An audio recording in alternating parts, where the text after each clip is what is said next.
Well, let's jump into it. That's a little bit about us. The few of you that are on the live stream right now, we're so grateful that you're here. Make sure if you've got a question as we're going through this stuff, put it in a comment down below, and we'll see if we can get to that as we are concluding or somewhere toward the middle. If it pops up in the middle, we're at a good spot. We might just answer it right there. But we are starting to gain.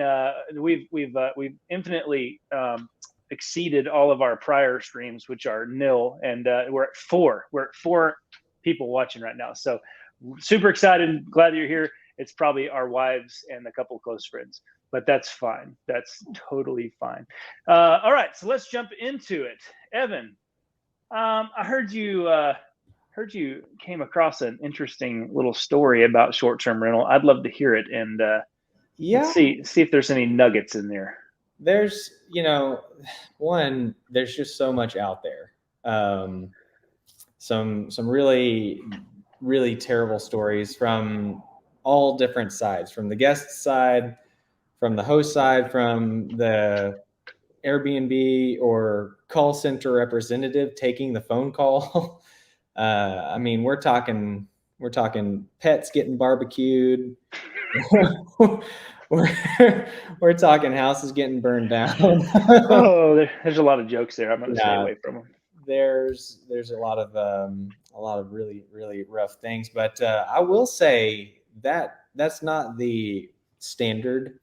No, everybody's going to have a story or two. I'd say when you have other people living in your houses and stuff, but for the most part, I will just say don't let that like freak you out or anything. But there's a couple here that I just wanted to bring up, and one of them just really kind of an interesting thing. It's titled let me find it again. It's titled "The Smell of Death." So you can only imagine. There it is. Okay, so it's a.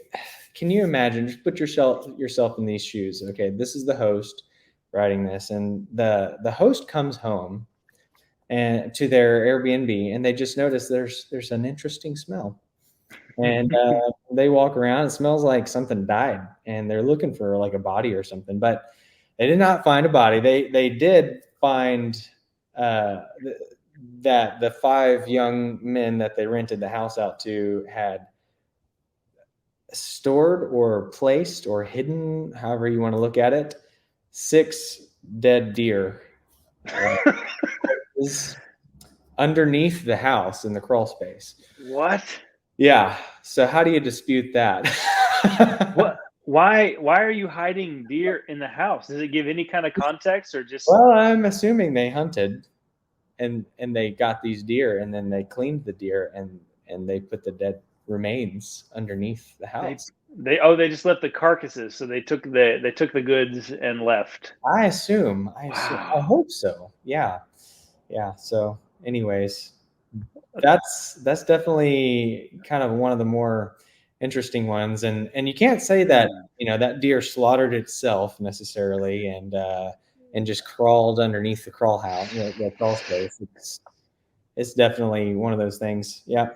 Well, so there's a new line item for your terms and conditions on your Airbnb. Make sure that you put on there, if you illegally hunt our game animals on our property, don't store their dead carcasses under the house. No storing dead carcasses. I mean, we should compile a list and have just a running list on our YouTube page somewhere. My advice is don't get too specific. just blank statement. No dead carcasses. Nowhere in the house. Nowhere underneath the house. Not on top of the house. Nowhere. Well, I don't know which one's better, because we talked about the one before where I don't want to give too much away. Maybe we'll just use this one today, and the one where the guy literally barbecues the person's pet iguana. Yeah. Right? So there's a story here that I was reading where is this man who's from a culture where they eat iguanas. Like Florida. Yeah, like Florida. Floridians eat iguanas. And he loved staying at this host's home so much that he wanted to give them a gift. Well, so there was a 7-year-old girl who had a pet iguana, and he gave it to him as a gift by barbecuing it, and was then, after devastating the little girl about her sweet little iguana, was then required to buy a new pet iguana and replace the grill. Wow. Yeah. Wow. I mean, I've heard iguana is good. I watch Deer Meat for Dinner on occasion, and he goes out and bow hunts for iguanas and whatever, and they grill them up, and it looks pretty good. But I can't imagine, it's like having like a chicken coop at an Airbnb. It's like maybe he thought it was similar. Like, this is just live food; it's ready to be cooked. So these people like iguanas too. Yeah. So yeah. not the case. Not this case. Not so much.